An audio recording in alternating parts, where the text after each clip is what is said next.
ಗೃಹಜ್ಯೋತಿ ಗೊಂದಲಕ್ಕೆ ತೆರೆ ಎಳೆಯಲು ಸರ್ಕಾರ ಯತ್ನವನ್ನ ಪಡ್ತಾ ಇದೆ. ಗೊಂದಲಗಳ ಪ್ರಶ್ನೋತ್ತರ ರಿಲೀಸ್ ಮಾಡಿದ ಆಫೀಸರ್ಸ್. ಗೃಹಜ್ಯೋತಿಯ ಬಗ್ಗೆ ಎದ್ದಿರುವ ಗೊಂದಲಗಳಿಗೆ ತೆರೆ ಎಳೆಯೋದಕ್ಕೆ ರಾಜ್ಯ ಸರ್ಕಾರ ಪ್ರಯತ್ನಗಳನ್ನ ಪಡ್ತಿದೆ. ಗೊಂದಲಗಳ ಪ್ರಶ್ನೋತ್ತರವನ್ನ ಅಧಿಕಾರಿಗಳು ರಿಲೀಸ್ ಮಾಡಿದ್ದಾರೆ. ನಿಮ್ಮ ಅನುಮಾನಕ್ಕೆ ಉತ್ತರ ಕೊಡಲು ಅಧಿಕಾರಿಗಳು ಯತ್ನವನ್ನ ಪಡ್ತಾರೆ. ಗೃಹಜ್ಯೋತಿಯ ಬಗ್ಗೆ 200 ಯೂನಿಟ್ ಉಚಿತ ವಿದ್ಯುತ್ ಬಗ್ಗೆ ಯಾವೆಲ್ಲ ಗೊಂದಲಗಳಿದೆಯೋ ಆ ಎಲ್ಲ ಗೊಂದಲಗಳಿಗೂ ಕೂಡ ಅಧಿಕಾರಿಗಳು ಉತ್ತರವನ್ನ ಕೊಡೋದಕ್ಕೆ ಯತ್ನಿಸಲಿದ್ದಾರೆ. ಜನಸಾಮಾನ್ಯರಿಗೆ ಎದ್ದಿರುವಂತಹ ಗೊಂದಲಗಳಿಗೆ ಪರಿಹಾರವನ್ನ ಕಂಡುಕೊಳ್ಳೋ ನಿಟ್ಟಿನಲ್ಲಿ ರಾಜ್ಯ ಸರ್ಕಾರ ಎಲ್ಲಾ ಪ್ರಯತ್ನಗಳನ್ನ ಮಾಡ್ತಾ ಇದೆ.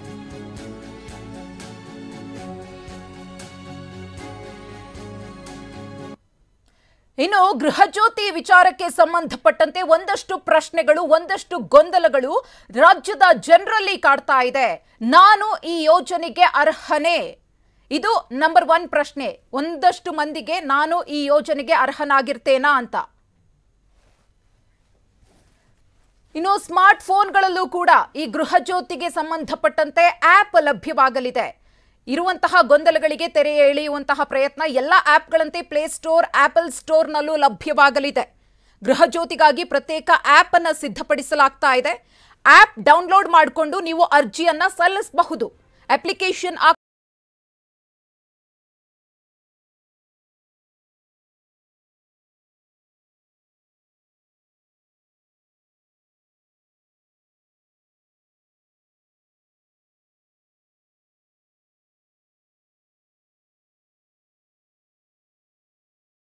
ಪ್ರಶ್ನೆ ಎದ್ದಾಗ ಈ ಯೋಜನೆ ಏನು ಅನ್ನೋ ಪ್ರಶ್ನೆ. ಗೃಹಜ್ಯೋತಿಯು ಸರ್ಕಾರದ ಪ್ರಮುಖ ಕಾರ್ಯಕ್ರಮವಾಗಿದೆ. ಈ ಯೋಜನೆಯನ್ನ ಪಡೆಯಲು ನಾನು ಏನ್ ಮಾಡಬೇಕು? ಒಬ್ಬರು ಸೇವಾ ಸಿಂಧು ವೆಬ್ಸೈಟ್ ನಲ್ಲಿ ರಿಜಿಸ್ಟರ್ ಮಾಡ್ಕೊಳ್ಬೇಕು. ಈ ಯೋಜನೆಯನ್ನ ಯಾವಾಗಿನಿಂದ ಜಾರಿಗೆ ತರಲಾಗುತ್ತೆ? ಜುಲೈ 1, 2023ರಿಂದ ಉಚಿತವಾಗಿ 200 ಯೂನಿಟ್ ವಿದ್ಯುತ್. ಈ ಯೋಜನೆಗೆ ನಾನು ಎಲ್ಲಿ ಅರ್ಜಿ ಸಲ್ಲಿಸಬಹುದು? ಸೇವಾ ಸಿಂಧು ಪೋರ್ಟಲ್ನಲ್ಲಿ ಒಬ್ರು ಅರ್ಜಿ ಸಲ್ಲಿಸೋದಕ್ಕೆ ಅವಕಾಶ. ನಾನು ಈ ಯೋಜನೆಗೆ ಅರ್ಹನೇ? ಕರ್ನಾಟಕದಲ್ಲಿ ವಾಸಿಸುವ ಪ್ರತಿ ಕುಟುಂಬಕ್ಕೆ ಈ ಯೋಜನೆಯ ಲಾಭ ಸಿಗಲಿದೆ. ಇದು ಜನಸಾಮಾನ್ಯರಿಗೆ ಸಾಮಾನ್ಯವಾಗಿ ಕಾಡುವಂತಹ ಒಂದಷ್ಟು ಪ್ರಶ್ನೆಗಳು. ನಂಬರ್ 1, ನಾನು ಈ ಯೋಜನೆಗೆ ಅರ್ಹನೇ? ಕರ್ನಾಟಕದಲ್ಲಿ ವಾಸಿಸ್ತಾ ಇರುವಂತಹ ಪ್ರತಿಯೊಂದು ಕುಟುಂಬಕ್ಕೂ ಕೂಡ 200 ಯೂನಿಟ್ ವಿದ್ಯುತ್ ಉಚಿತ ಸಿಗಲಿದೆ. ಯಾವಾಗಿನಿಂದ ಜಾರಿ ಅಂದ್ರೆ ಜುಲೈ 1ರಿಂದ ಜಾರಿಯಾಗುತ್ತೆ. ಹೇಗೆ ನೀವು ಅರ್ಜಿಯನ್ನ ಸಲ್ಲಿಸಬಹುದು ಅನ್ನೋ ಪ್ರಶ್ನೆಗೆ ಸರ್ಕಾರದ ಉತ್ತರ ಏನಪ್ಪಾ ಅಂದ್ರೆ ಸೇವಾ ಸಿಂಧು ಆಪ್ ಮೂಲಕ ನೀವು ಅರ್ಜಿಯನ್ನ ಸಲ್ಲಿಸಬಹುದು. ಈ ಯೋಜನೆ ಏನು ಅನ್ನೋ ಪ್ರಶ್ನೆ. ಗೃಹಜ್ಯೋತಿಯು ರಾಜ್ಯ ಸರ್ಕಾರದ ಪ್ರಮುಖ ಯೋಜನೆಯಾಗಿದೆ. ಒಬ್ರು ಸೇವಾ ಸಿಂಧು ವೆಬ್ಸೈಟ್ ನಲ್ಲಿ ರಿಜಿಸ್ಟರ್ ಮಾಡ್ಕೊಳ್ಬೇಕು. ಇದನ್ನ ಹೇಗೆ ಪಡೆಯಬೇಕು ಅನ್ನೋ ಪ್ರಶ್ನೆಗೆ ಉತ್ತರ. ಈ ಯೋಜನೆ ಯಾವಾಗಿನಿಂದ ಜಾರಿಗೆ ತರಲಾಗುತ್ತೆ? ಜುಲೈ 1ರಿಂದ. ಒಂದಷ್ಟು ಗೊಂದಲಗಳಿಗೆ, ಪ್ರಶ್ನೆಗಳಿಗೆ ರಾಜ್ಯ ಸರ್ಕಾರ ಉತ್ತರವನ್ನ ಕೊಡುವಂತಹ ಕೆಲಸವನ್ನ ಮಾಡ್ತಾ ಇದೆ. ಈಗಾಗಲೇ ಆಪ್ ಕೂಡ ರೆಡಿ ಆಗ್ತಾ ಇದೆ. ಪ್ರತ್ಯೇಕವಾಗಿ ಆಪ್ ಅನ್ನ ಸಿದ್ಧಪಡಿಸೋ ಮೂಲಕ ಆ ಆಪ್ ನ ಮುಖೇನವಾಗಿ ನೀವು ಈ ಯೋಜನೆಯನ್ನ ಪಡ್ಕೊಳ್ಳೋದಕ್ಕೆ ರಿಜಿಸ್ಟರ್ ಮಾಡ್ಕೊಳ್ಬೇಕಾಗುತ್ತೆ. ಅಪ್ಲಿಕೇಶನ್ ಅನ್ನ ಫಿಲ್ ಮಾಡಬೇಕಾಗುತ್ತೆ. ನಂತರದಲ್ಲಿ ಅದರ ಪ್ರೋಸೆಸ್ ಮುಂದುವರಿಯುತ್ತೆ. ಅಧಿಕಾರಿಗಳು ಎಲ್ಲಾ ರೀತಿಯ ಪರಿಶೀಲನೆಯನ್ನ ಮಾಡಲಿದ್ದಾರೆ. ಅಪ್ಲಿಕೇಶನ್ ಪರಿಶೀಲನೆ ಆದ ನಂತರದಲ್ಲಿ ಕಂಪ್ಲೀಟ್ ಆಗಿ ಪಕ್ಕಾ ಮಾಹಿತಿ ಲಭ್ಯವಾದ ಮೇಲೆ ನಿಮಗೆ ಉಚಿತವಾಗಿ 200 ಯೂನಿಟ್ ವಿದ್ಯುತ್ ಲಭ್ಯವಾಗಲಿದೆ. ಯೋಜನೆಗೆ ನಾನು ಅರ್ಹನೇ? ಯಾವ ರೀತಿಯಾಗಿ ಯೋಜನೆಯ ಲಾಭವನ್ನ ನಾನು ಪಡೆಯಬಹುದು? ಹೇಗೆ ಅರ್ಜಿಯನ್ನ ಸಲ್ಲಿಸಬೇಕಾಗುತ್ತೆ? ಏನಿ ಯೋಜನೆ? ಈ ಎಲ್ಲಾ ಪ್ರಶ್ನೆಗಳಿಗೂ ಕೂಡ ರಾಜ್ಯ ಸರ್ಕಾರದಿಂದ ಉತ್ತರ ಸಿಕ್ಕಿದೆ. ಈ ಯೋಜನೆಗೆ ಆಫ್ಲೈನ್ ನಲ್ಲೂ ಕೂಡ ನೀವು ಅರ್ಜಿಯನ್ನ ಸಲ್ಲಿಸಬಹುದು. ಕರ್ನಾಟಕದ ನಿವಾಸಿಗಳು ಅರ್ಜಿ ಸಲ್ಲಿಸಲು ಯಾವೆಲ್ಲ ದಾಖಲೆಗಳು ಅಗತ್ಯವಿದೆ? ಉತ್ತರ: Aadhaar card, voter ID, ration ಕಾರ್ಡ್ನ ಅಗತ್ಯವಿರುತ್ತೆ. ಅರ್ಜಿ ಸಲ್ಲಿಸುವಾಗ ಶುಲ್ಕವನ್ನ ಪಾವತಿಸಬೇಕೇ? ಸೇವಾ ಸಿಂಧು ಪೋರ್ಟಲ್ನಲ್ಲಿ ನೀವು ಅರ್ಜಿಯನ್ನ ಸಲ್ಲಿಸಬೇಕಾಗುತ್ತೆ. ಜೂನ್ ತಿಂಗಳ ವಿದ್ಯುತ್ ಬಿಲ್ ಪಾವತಿಸಬೇಕೆ ಅನ್ನೋ ಪ್ರಶ್ನೆ. ಯೋಜನೆಯ ಪ್ರಯೋಜನ ಮೀಟರ್ನಿಂದ ಅನ್ವಯವಾಗುತ್ತೆ. ಪ್ರತಿ ಮನೆಗೆ 1 ಮೀಟರ್ ಮಾತ್ರ ಅರ್ಹವಾಗಿರುತ್ತೆ. ಒಂದಕ್ಕಿಂತ ಹೆಚ್ಚು ವಿದ್ಯುತ್ ಮೀಟರ್ಗಳಿದ್ರೆ ಅನ್ನೋ ಪ್ರಶ್ನೆಗೆ ಉತ್ತರ ಅದು.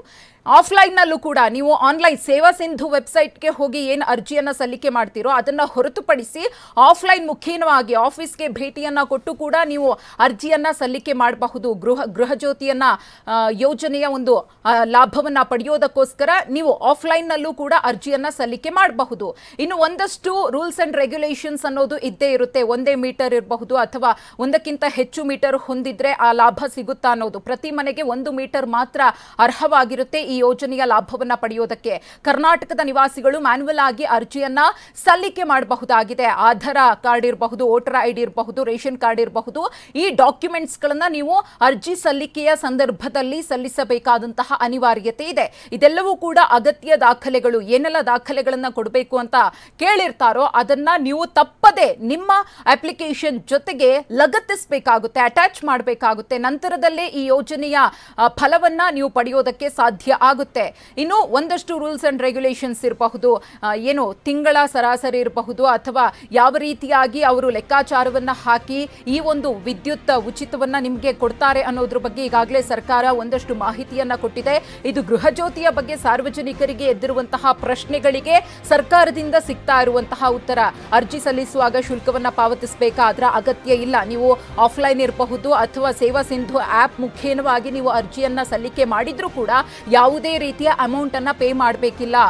ಎಷ್ಟು ಹಣವನ್ನ ಕೊಡಬೇಕಾ ಅನ್ನೋ ಗೊಂದಲ ಏನಾದ್ರೂ ಇದ್ರೆ ಅದನ್ನ ತಲೆಯಿಂದ ತೆಗೆದು ಹಾಕಿ. ಎಲ್ಲವೂ ಕೂಡ ಉಚಿತ. ಸೇವಾ ಸಿಂಧು ಆಪ್ ನಲ್ಲಿ ನೀವು ಅಪ್ಲಿಕೇಶನ್ ಫಿಲ್ ಮಾಡಬೇಕಿದ್ರೂ ಕೂಡ ಯಾವುದೇ ಅಮೌಂಟ್ ಅನ್ನ ಆನ್ಲೈನ್ ಮುಖೇನವಾಗಿಯೂ ಕೂಡ ಪೇ ಮಾಡಬೇಕಿಲ್ಲ. ಅಥವಾ ಆಫ್ಲೈನ್ ಮುಖಾಂತರವಾಗಿ ನೀವು ಸೆಲೆಕ್ಟ್ ಮಾಡಿಕೊಂಡು ಅಪ್ಲಿಕೇಶನ್ ಅನ್ನ ಫಿಲ್ ಮಾಡ್ತೀವಿ ಅಂದ್ರೆ ಅಲ್ಲೂ ಕೂಡ ಯಾವುದೇ ರೀತಿಯ ಶುಲ್ಕವನ್ನ ಪಾವತಿ ಮಾಡಬೇಕಾದಂತಹ ಅನಿವಾರ್ಯತೆ ಇಲ್ಲ. ಇದೆಲ್ಲವೂ ಕೂಡ ಕ್ಲಾರಿಫಿಕೇಶನ್ ಸರ್ಕಾರ ಕೊಟ್ಟಿರೋದು. ಜೂನ್ ತಿಂಗಳ ವಿದ್ಯುತ್ ಬಿಲ್ ಪಾವತಿಸಬೇಕೆ? ಇನ್ನು ಯೋಜನೆಯ ಈ ವಿಚಾರ ಇದೆಯಲ್ಲ, ಇದು ಪ್ರತಿ ಮನೆಗೆ 1 ಮೀಟರ್ಗೆ ಮಾತ್ರ ಅನ್ವಯವಾಗುತ್ತೆ. 1 ಮೀಟರ್ ಮಾತ್ರ ಅರ್ಹವಾಗುತ್ತೆ. ಒಂದಕ್ಕಿಂತ ಹೆಚ್ಚಿನ ಮೀಟರ್ ಇದ್ದು ಅದಕ್ಕೂ ನಮಗೆ ಲಾಭ ಸಿಗಬೇಕು ಅಂದ್ರೆ ಅದು ಈ ಯೋಜನೆಯಲ್ಲಿ ಅನ್ವಯಿಸೋದಿಲ್ಲ.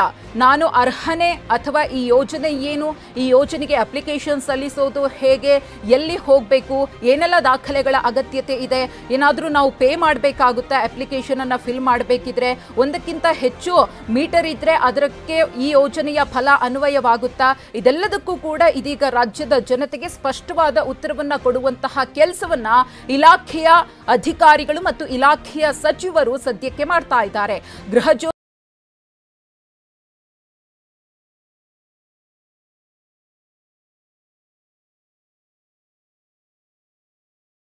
ಕೃತವಾಗಿ ಅನೌನ್ಸ್ಮೆಂಟ್ ಕೂಡ ಮಾಡಿದೆ. ಜುಲೈ 1ನೇ ತಾರೀಕಿನಿಂದ ಅದು ಜಾರಿ ಕೂಡ ಆಗುತ್ತೆ. ಅದಕ್ಕೂ ಮುನ್ನ ಒಂದಷ್ಟು ವಿಚಾರಗಳು ಕ್ಲಾರಿಫಿಕೇಶನ್. ಅರ್ಜಿ ಸಲ್ಲಿಸಿದ ನಂತರ ಸ್ವೀಕೃತಿ ನೀಡಲಾಗುತ್ತಾ? ಸೇವಾ ಸಿಂಧುವಿನಲ್ಲಿ ಅರ್ಜಿ ವಿಚಾರಕ್ಕೆ ಸಂಬಂಧಪಟ್ಟಂತೆ ಆಕ್ಸೆಪ್ಟೆನ್ಸ್ ಇರುತ್ತಲ್ಲ, ಅದರ ಪ್ರಕ್ರಿಯೆ ನಡೆಯುತ್ತೆ. ಅರ್ಜಿ ಸಲ್ಲಿಸಿದ ಬಳಿಕ ಯೋಜನೆ ಲಾಭ ಯಾವಾಗ? ಜುಲೈ 1ರಿಂದ. ನಾನು ಅಪಾರ್ಟ್ಮೆಂಟ್ ನಲ್ಲಿ ವಾಸವಿದ್ದೇನೆ ಆಗುತ್ತಾ? ಪ್ರತ್ಯೇಕ ವಿದ್ಯುತ್ ಮೀಟರ್ ಇದ್ರೆ ಯೋಜನೆಯ ಲಾಭವನ್ನ ನೀವು ಪಡೆಯಬಹುದು. ಬಾಡಿಗೆದಾರ ಬಿಲ್ ಮಾಲೀಕರ ಹೆಸರಿನಲ್ಲಿದ್ರೆ, ಬಾಡಿಗೆ ಕರಾರು ಪತ್ರ ವಿಳಾಸದ ದಾಖಲೆ ಇದ್ರೆ ಲಾಭವನ್ನ ಪಡೆಯಬಹುದು. ಅರ್ಜಿ ಸಲ್ಲಿಸಿದ ನಂತರ ಸ್ವೀಕೃತಿ ನೀಡಲಾಗುತ್ತಾ? ಅರ್ಜಿ ಸಲ್ಲಿಕೆ ಬಳಿಕ ಇಮೇಲ್ ಅಥವಾ SMS ಮುಖೇನವಾಗಿ ನಿಮಗೆ ಒಂದು ಕನ್ಫರ್ಮೇಷನ್ ಬರುತ್ತೆ. ಜುಲೈ 1ರಿಂದಲೇ ಯೋಜನೆಯ ಲಾಭವನ್ನ ನೀವು ಪಡಿತೀರಿ. ಆಗಸ್ಟ್ನಿಂದ ಅದು ಅಧಿಕೃತವಾಗಿ ಜಾರಿಯಾಗುತ್ತೆ. ಇನ್ನು ಅಪಾರ್ಟ್ಮೆಂಟ್ ನಲ್ಲಿ ನಾವು ವಾಸ ಮಾಡ್ತಾ ಇದ್ದೀವಿ ಅಂದಾಗ ಅಪಾರ್ಟ್ಮೆಂಟ್ ನಲ್ಲಿ ವಾಸವಿರುವಂತಹ ನಿವಾಸಿಗಳಿಗೆ ಪ್ರತ್ಯೇಕವಾಗಿ ಮೀಟರ್ ಇದ್ರೆ ಇದರ ಲಾಭವನ್ನ ಪಡೆಯಬಹುದು. ಈ ಕುರಿತು ಮತ್ತಷ್ಟು ಮಾಹಿತಿಯನ್ನ ಕೊಡೋದಕ್ಕೆ ನಮ್ಮ ಪ್ರತಿನಿಧಿ ಶಿವರಾಜ್ ಇದೀಗ ನೇರ ಸಂಪರ್ಕದಲ್ಲಿದ್ದಾರೆ. ಶಿವರಾಜ್, ಗೃಹ ಜ್ಯೋತಿಯ ಬಗ್ಗೆ ಸಾಕಷ್ಟು ಗೊಂದಲಗಳು, ಸಾಕಷ್ಟು ಪ್ರಶ್ನೆಗಳು ಸಾರ್ವಜನಿಕರನ್ನ ಕಾಡ್ತಾ ಇತ್ತು. ಯಾರಿಗೆ ಲಾಭ ಸಿಗುತ್ತೆ, ಯಾವ ತರ ಲಾಭ ಸಿಗುತ್ತೆ, ಏನ್ ಮಾಡಬೇಕು, ಈ ಎಲ್ಲಾ ಪ್ರಶ್ನೆಗಳಿಗೂ ಗೊಂದಲಗಳಿಗೂ ತೆರೆ ಎಳೆಯುವಂತಹ ಕೆಲಸವನ್ನ ರಾಜ್ಯ ಸರ್ಕಾರ ಮಾಡಿದೆ. ಯಾವ ರೀತಿಯಾಗಿ ಸ್ಪಷ್ಟನೆಯನ್ನ ಕೊಟ್ಟಿದೆ? ಸ್ಪಷ್ಟನೆ ಕೊಟ್ಟ ನಂತರದಲ್ಲಿ ಎಲ್ಲಾ ಗೊಂದಲಗಳು ಕೂಡ ನಿವಾರಣೆ ಆಗಿದ್ಯಾ ಅಂತ? ಮಧುಶ್ರೀ, ಕಾಂಗ್ರೆಸ್ ಸರ್ಕಾರ 5 ಉಚಿತ ಘೋಷಣೆಗಳನ್ನು ಘೋಷಣೆ ಮಾಡಿದೆ. ಅದರಲ್ಲಿ ಪ್ರಮುಖವಾಗಿ ಗೃಹ ಜ್ಯೋತಿ ಯೋಜನೆ ಕೂಡ ಒಂದು. ಈ ಗೃಹ ಜ್ಯೋತಿ ಯೋಜನೆಗೆ ಸಂಬಂಧಪಟ್ಟಂತೆ ಸಾಕಷ್ಟು ಒಂದು ಗೊಂದಲಗಳಿದ್ದು, ಸಾರ್ವಜನಿಕ ವಲಯದಲ್ಲಿ ಇದು ಯಾವ ರೀತಿಯಾಗಿ ಬಗೆಹರಿಸ್ಕೋಬೇಕು ಅನ್ನೋ ಕನ್ಫ್ಯೂಸ್ಗಳಿದ್ದು, ಅದರಲ್ಲೂ ಪ್ರಮುಖವಾಗಿ ಬಾಡಿಗೆದಾರರು, ಲೀಸ್ಗಿರುವಂಥವ್ರು, ಹೊರ ರಾಜ್ಯಗಳಿಂದ ಬಂದಂಥವರು, ಇವರಿಗೆ ಒಂದಷ್ಟು ಕನ್ಫ್ಯೂಸ್ ಇತ್ತು. ಈ ಒಂದು ಸ್ಕೀಮ್ನಡಿ ನಾವು ಬರ್ತೀವಿ, ವ್ಯಾಪ್ತಿಯಡಿ ಬರ್ತೀವೋ ಇಲ್ವೋ ಅನ್ನೋದು ಗೊಂದಲ ಇತ್ತು. ಅದೆಲ್ಲದಕ್ಕೂ ಉತ್ತರ ಕೊಡುವಂಥ ಕೆಲಸ ಇವತ್ತು KJJR ಪ್ರೆಸ್ ಮೀಟ್ನಲ್ಲೂ ಮಾಡಿದ್ರು. ಅದಷ್ಟೇ ಅಲ್ಲ, ಈಗ ಬರೋಬ್ಬರಿ ಸುಮಾರು 27 ಸಂಶಯಗಳಿಗೆ, ಗೊಂದಲಗಳಿಗೆ ಒಂದಷ್ಟು ಸ್ಪಷ್ಟನೆ ಕೊಡುವಂಥ ಕೆಲಸವನ್ನು ಈಗ ಸರ್ಕಾರ ಮಾಡಿದೆ. ಅದರ ಒಂದು ಪ್ರತಿ ಲಭ್ಯ TV9ಗೆ ಎಕ್ಸ್ಕ್ಲೂಸಿವ್ ಆಗಿ ಲಭ್ಯವಾಗಿದೆ. ನಾವು ಇಲ್ಲಿ ಗಮನಿಸ್ತಾ ಇರ್ಬೋದು ಯಾವ ರೀತಿಯಾಗಿ ಈ ಒಂದು ಸೌಲಭ್ಯವನ್ನು ಪಡೆದುಕೊಳ್ಳೋಕ್ಕೆ ಅರ್ಹರಾಗುತ್ತೆ. ಕಂಪ್ಲೀಟ್ ಚಿತ್ರಣವನ್ನು ಈ ಒಂದು ಲೆಟರ್ನಲ್ಲಿ ಕೊಟ್ಟಿರುವಂಥದ್ದು, ಈ ಒಂದು ಸುತ್ತೋಲೆಯಲ್ಲಿ ಕೊಟ್ಟಿರುವಂಥದ್ದು. ಪ್ರಮುಖವಾಗಿ ಇರುವಂಥದ್ದು ಅರ್ಜಿ ಸಲ್ಲಿಸಬೇಕಂತ ಅರ್ಹತೆ ಏನೇನು ಇರಬೇಕು. ಯಾರೇ ಅರ್ಜಿ ಸಲ್ಲಿಸಬೇಕಾದರೂ ಕೂಡ ಅವರಲ್ಲಿ ಪ್ರಮುಖವಾಗಿ 3 ದಾಖಲೆಗಳು ಇರಲೇಬೇಕು.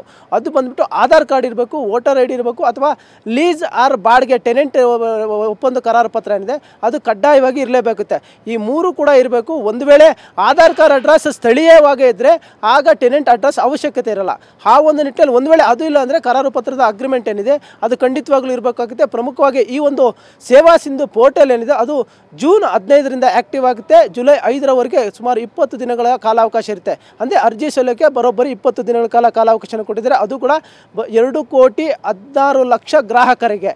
ಬಟ್ ಇದರ ನಡುವೆ ಎಲ್ಲರೂ ಕೂಡ ಅಪ್ಲಿಕೇಶನ್ ಆಗಬೇಕಾಗುತ್ತೆ. ಸೇವಾ ಸಿಂಧು ಅಪ್ಲಿಕೇಶನ್ ಅಡಿ ಮತ್ತೊಂದು ಗೃಹ ಜ್ಯೋತಿ ಆ್ಯಪ್ ಅನ್ನೋದು ಬ್ಲಿಂಕ್ ಆಗ್ತಾ ಇರುತ್ತೆ. ಅದನ್ನು ಕ್ಲಿಕ್ ಮಾಡಿದಂಥ ಸಂದರ್ಭದಲ್ಲಿ ನಮಗೆ ಯಾವ ರೀತಿಯಾಗಿ ಅದನ್ನು ನೀವು ಅಪ್ಲೈ ಮಾಡಬೇಕು ಅನ್ನೋದ್ರ ಒಳಗೆ ಒಂದೊಂದಾಗಿ ಆಪ್ಷನ್ ಇರುತ್ತೆ.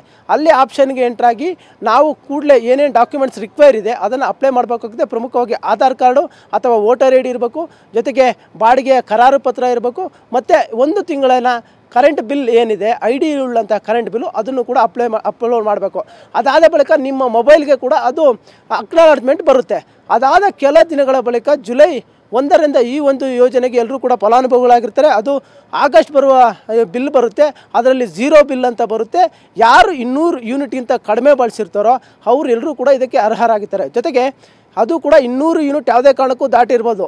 120 ಯೂನಿಟ್ ಬಳಸಿದ್ದು ಈ ತಿಂಗಳಲ್ಲಿ ಸಪೋಸ್ 10% ಜಾಸ್ತಿ ಬಳಸಿದ್ರು ಕೂಡ ಅಂಥವ್ರು ಕೂಡ ಈ ಒಂದು ವ್ಯಾಪ್ತಿಯಲ್ಲಿ ಬರ್ತಾರೆ. ಇನ್ನು ಉಳಿದಂತೆ ಇರೋದು ಬೇರೆ ಬೇರೆ ರಾಜ್ಯಗಳಿಂದ ಬಂದಿರ್ತಾರೆ, ಬೆಂಗಳೂರಿನಲ್ಲಿ ಬಾಡಿಗೆಗಳಿಗೆ ಇರ್ತಾರೆ, ಆಧಾರ್ ಕಾರ್ಡ್ನಲ್ಲಿ ಅಡ್ರೆಸ್ ಬೇರೆ ಇರುತ್ತೆ, ಬೆಂಗಳೂರಿನಲ್ಲಿ ಬೇರೆ ಅಡ್ರೆಸ್ ಇರುತ್ತೆ. ಅಂಥವರು ಕಡ್ಡಾಯವಾಗಿ ಏನು ಬಾಡಿಗೆಯ ಕರಾರು ಪತ್ರ ಇರುತ್ತೆ ಅದನ್ನು ಕೂಡ ಅಪ್ಲೋಡ್ ಮಾಡಲೇಬೇಕಾಗುತ್ತೆ. ಅದು ಕಡ್ಡಾಯ. ಇಲ್ಲ ಆದರೆ ಅಡ್ರೆಸ್ಸನ್ನು ಬದಲಾವಣೆ ಮಾಡ್ಕೊಳ್ಬೇಕಾಗುತ್ತೆ. ಯಾರು ಎಲ್ಲಿ ವಾಸ ಮಾಡ್ತಾರೋ ಅಲ್ಲಿಗೆ ಅವರ ಒಂದು ಅಡ್ರೆಸ್ಸನ್ನು ಬದಲಾವಣೆ ಮಾಡ್ಕೊಳ್ಬೇಕಾಗುತ್ತೆ. ಜೊತೆಗೆ ಹೊರ ರಾಜ್ಯಗಳಿಂದ ಯಾರೆಲ್ಲ ಬರ್ತಾರೆ ಅವರು ಕೂಡ ತಮ್ಮ ಅಡ್ರೆಸ್ಸನ್ನು ಬದಲಾವಣೆ ಮಾಡ್ಕೋಬೇಕು. ಇಲ್ಲಾಂದರೆ ತಮ್ಮ ಮನೆ ಮಾಲೀಕನಿಂದ ಕರಾರು ಪತ್ರವನ್ನು ಕಡ್ಡಾಯವಾಗಿ ಇರಬೇಕು. ಒಂದು ವೇಳೆ ಅದೇನಾದರೂ ಕಳ್ಳಾಟವಾಡಿದ್ದಾರೆ ಅಂತ ಕಂಡು ಬಂದರೆ ಅದು ಕೂಡಲೇ ಅವ್ರದ್ದೆಲ್ಲವನ್ನು ಕೂಡ ರದ್ದು ಮಾಡುವಂಥ ಕೆಲಸವನ್ನು ಮಾಡ್ತಾರೆ. ಇದರ ಜೊತೆಗೆ ಈಗಾಗಲೇ ಬಾಡಿಗೆದಾರರ ಜೊತೆಗೆ ಮನೆ ಮಾಲೀಕರು ಕೂಡ ಒಂದಷ್ಟು ಗೊಂದಲ ಇದೆ. ನಮ್ಮದು ಶಾಪ್ ಇದೆ ಅಂದರೆ ಅಂಗಡಿ ಇದೆ, ಅದಕ್ಕೂ ಕೂಡ ಸಪ್ರೇಟಾಗಿ ನಾನು ಬಿಲ್ ಕಟ್ಟಬೇಕಾ ಇಲ್ಲ ನಾವು ಉಚಿತ ಬರಬೇಕಾ ಅನ್ನೋ ಒಂದು ಕನ್ಫ್ಯೂಸ್ ಇರುತ್ತೆ. ಅದ್ಯಾವುದು ಕೂಡ ಲಭ್ಯ ಆಗೋದಿಲ್ಲ. ಓನ್ಲಿ ಇಲ್ಲಿ ಕೊಡುವಂಥದ್ದು ಡೊಮೆಸ್ಟಿಕ್ ಅವ್ರಿಗೆ ಮಾತ್ರ, ಅಂದರೆ ಮನೆ ಗೃಹ ಬಳಕೆ ಮಾಡುವಂಥವ್ರಿಗೆ ಮಾತ್ರ ಈ ಒಂದು ಸ್ಕೀಮ್ ನಡಿ ಬರ್ತಾರೆ, ಅಂಥವ್ರಿಗೆ ಈ ಒಂದು ಸೌಲಭ್ಯ ಇರುತ್ತೆ ಅಂತ ಹೇಳೋದು. ಹೀಗಾಗಿ ಬರೋಬ್ಬರಿ 27 ಪ್ರಶ್ನೆಗಳಿಗೆ ಸ್ಪಷ್ಟವಾಗಿ ಉತ್ತರ ಕೊಟ್ಟಿದ್ದಾರೆ. ಇದರಲ್ಲಿ ಯಾವುದೂ ಕೂಡ ಗೊಂದಲ ಬೇಡ. ಜೂನ್ 15ರಿಂದ ಅಪ್ಲಿಕೇಶನ್ ಹಾಕೋಕ್ಕೆ ಒಂದು ಸೇವಾ ಸಿಂಧು ಆ್ಯಪ್ ಮೂಲಕ ಆಗ್ಬೋದು. ಜೂನ್ 5ರೊಳಗಡೆ ಎಲ್ಲರೂ ಕೂಡ ತಮ್ಮ ಅಪ್ಲಿಕೇಶನ್ಗಳನ್ನು ಹಾಕಬೇಕು. ಅದಾದ ಬಳಿಕ ಜುಲೈ ತಿಂಗಳು ಅಂತ ಬರುವಂಥ ಕರೆಂಟ್ ಬಿಲ್ ಏನಿದೆ ಅದನ್ನು ಆಗಸ್ಟ್ ತಿಂಗಳಲ್ಲಿ ಸರ್ಕಾರವೇ ಪಾವತಿಸುತ್ತೆ. 0 ಬಿಲ್ ಅಂತ ಬರುತ್ತೆ. ಅದು ಕೂಡ 200 ಯೂನಿಟ್ ಒಳಗಡೆ ಇದ್ದರೆ, 200 ಯೂನಿಟ್ ದಾಟಿದೆ ಅಂದರೆ ಕಡ್ಡಾಯವಾಗಿ ಪೂರ್ಣ ಪ್ರಮಾಣದ ಬಿಲ್ಲನ್ನು ಯಾರೇ ಆಗಲಿ ಪಾವತಿಸಬೇಕಾಗುತ್ತೆ. ಇಲ್ಲಿ ಸುಮಾರು 200 ಯೂನಿಟ್ಗಿಂತ ಹೆಚ್ಚು ಬಳಸುವವರು ರಾಜ್ಯದಲ್ಲಿ ಬರೋಬ್ಬರಿ 2 ಲಕ್ಷಕ್ಕೂ ಹೆಚ್ಚು ಮಂದಿ ಇದ್ದಾರೆ. ಅವರೆಲ್ಲರೂ ಕೂಡ ಈ ಒಂದು ವ್ಯಾಪ್ತಿಗೆ ಬರೋದಿಲ್ಲ ಅಂತ ಸ್ಪಷ್ಟವಾಗಿ ಹೇಳಿರುವಂಥದ್ದು. ಇದ್ರ ಜೊತೆಗೆ ಬಾಡಿಗೆದಾರರಿಗೆ ಏನೆಲ್ಲ ಸಂಶಯಗಳಿದ್ವೋ ಅದೆಲ್ಲವನ್ನು ಇತ್ಯರ್ಥ ಮಾಡುವಂಥ ಕೆಲಸ ಮಾಡ್ತೀವಿ. ಹಾಗಿದ್ದು ಕೂಡ ಒಂದಷ್ಟು ಸಂಶಯಗಳಿದ್ದರೆ ಮುಂದಿನ ದಿನಗಳು ಅದನ್ನು ಕೂಡ ಇತ್ಯರ್ಥ ಮಾಡ್ತೀವಿ. ಬಟ್ ಇನ್ನೊಂದು ಇರುವಂಥದ್ದು ಮೋಸ್ಟ್ ಕನ್ಫ್ಯೂಸ್ ಅಂದರೆ, ಈಗ ಒಂದಷ್ಟು ಜನ ಹೊಸದಾಗಿ ಮನೆ ಕಟ್ಟಿದ್ದಾರೆ, 2 ತಿಂಗಳಿಂದ 3 ತಿಂಗಳಷ್ಟೇ ಬಾಡಿಗೆಗಿದ್ದಾರೆ, ಇನ್ನು ರೀಸೆಂಟಾಗಿ ಬಾಡಿಗೆಗೆ ಬಂದಿದ್ದಾರೆ, ಅಂಥವ್ರಿಗೆ ಯಾವ ರೀತಿ ಕೊಡ್ತಾರೆ ಅನ್ನೋದು ಕೂಡ ಒಂದಷ್ಟು ಗೊಂದಲ ಇತ್ತು. ಅದಕ್ಕೂ ಸರ್ಕಾರ ಉತ್ತರ ಕೊಡುವಂಥ ಕೆಲಸ ಮಾಡಿದೆ. ಸದ್ಯಕ್ಕೆ ಅಂಥವರು ಯಾವುದೇ ರೀತಿಯಾಗಿ ಫಲಾನುಭವಿಗಳು ಆಗೋರಿದಿಲ್ಲ. ಅವ್ರನ್ನ ಮುಂದಿನ ದಿನಗಳಲ್ಲಿ, ಅಂದರೆ ಇನ್ನು 2 ದಿನಗಳಲ್ಲಿ ಸಚಿವ ಸಂಪುಟ ಸಭೆಯಲ್ಲಿ ಇದ್ರ ಬಗ್ಗೆ ಚರ್ಚೆ ಮಾಡ್ತೀವಿ, ಮುಂದಿನ ನಿರ್ಣಯವನ್ನು ತೆಗೆದುಕೊಳ್ತೀವಿ ಅಂತ ಹೇಳ್ತಾರೆ. ಸದ್ಯಕ್ಕಂತೂ ಈ ಹಿಂದೆ 1 ವರ್ಷಕ್ಕೂ ಹೆಚ್ಚು ಯಾರು ಬಾಡಿಗೆಗಿದ್ದಾರೋ ಅಂಥವರು ಅರ್ಹರಾಗಿದ್ದಾರೆ. ಅವರ ಕಂಪ್ಲೀಟ್ ವರ್ಷದ ಕರೆಂಟ್ ಬಿಲ್ ಎಷ್ಟು ಬಳಸಿದ್ದಾರೆ ಅನ್ನೋ ಸರಾಸರಿನ ಲೆಕ್ಕ ಹಾಕಿ ಅದರ ಆಧಾರದ ಮೇಲೆ ಸರ್ಕಾರ ಅವರಿಗೆ ಉಚಿತ ವಿದ್ಯುತ್ತನ್ನು ಪಾವತಿಸಿದೆ. ಒಟ್ಟಾರೆಯಾಗಿ 200 ಯೂನಿಟ್ಗಿಂತ ಹೆಚ್ಚು ಬಳಸಿದ್ರೆ ಅವ್ರಿಗೆ ಯಾವುದೇ ಕಾರಣಕ್ಕೂ ಉಚಿತ ವಿದ್ಯುತ್ ಸಿಗೋದಿಲ್ಲ. ಅವರು ಕಂಪ್ಲೀಟಾಗಿ ಎಲ್ಲ ಬಿಲ್ಲನ್ನು ಪಾವತಿ ಮಾಡಬೇಕಾಗುತ್ತೆ. 200 ಯೂನಿಟ್ಗಿಂತ ಒಳಗಡೆ ಬಳಸಿದರೆ ಅವ್ರಿಗೆ ಖಂಡಿತವಾಗ್ಲೂ ಈ ಒಂದು ಸೌಲಭ್ಯ ಸಿಗುತ್ತೋ ಅನ್ನೋದು ಸ್ಪಷ್ಟನೆಯನ್ನು ಕೊಟ್ಟಿರುವಂಥದ್ದು ಮಧುಶ್ರೀ. ಧನ್ಯವಾದ ತಮ್ಮೆಲ್ಲ ಮಾಹಿತಿಗಾಗಿ ಶಿವರಾಜ್. ಗೃಹ ಜ್ಯೋತಿಯ ಬಗ್ಗೆ ಇದ್ದಂತಹ ಪ್ರಶ್ನೆಗಳಿಗೆ ಸರ್ಕಾರ ತೆರೆ ಎಳೆದಿದೆ. ಅರ್ಜಿ ಸಲ್ಲಿಸಲು ಬೇಕಾದ ದಾಖಲೆ ಯಾವ್ದು? ಆಧಾರ್ ಕಾರ್ಡ್ ಜೊತೆಗೆ ರೇಷನ್ ಕಾರ್ಡ್ ಇರಬಹುದು, ವೋಟರ್ ಐಡಿ. 2 ತಿಂಗಳ ಹಿಂದೆ ಮನೆಯನ್ನ ಬದಲಾಯಿಸಿದ್ದೇನೆ, ಹೊಸ ಸಂಪರ್ಕವನ್ನ ಪಡೆಯೋ ನಿಟ್ಟಿನಲ್ಲಿ ನೀವು ಕೆಲಸವನ್ನ ಮಾಡಬೇಕಾಗುತ್ತೆ. ನಾನು ಅಂಗಡಿಯ ಮಾಲೀಕನಾಗಿದ್ದೇನೆ, ಲಾಭ ಪಡೆಯಬಹುದಾ? ಕಮರ್ಷಿಯಲ್ಗೆ ಅನ್ವಯಿಸೋದಿಲ್ಲ, ಇದು ಓನ್ಲಿ ಡೊಮೆಸ್ಟಿಕ್ಗೆ.